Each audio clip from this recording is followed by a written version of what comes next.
مساء الفل يا حبايب قلبي، مساء العسل. النهارده ده فطار بسيط بقى كده على قد ايدينا.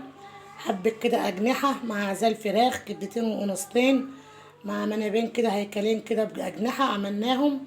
وعملنا جنبهم يا حبايب قلبي حبة رز بشعرية يستاهلوا بقكم زي ما انتم شايفين. وعملنا السلطة الجميلة العسل دي تفتح النفس كده بالخل والثوم.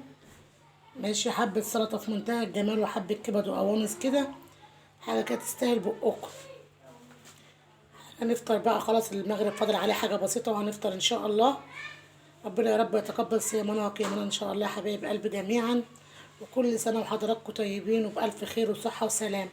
ويا رب يا رب كده يعود علينا الايام بخير وعلى أمة المسلمين أجمعين، ويشفينا ويشفي أمراض المسلمين يا حبايب قلبي.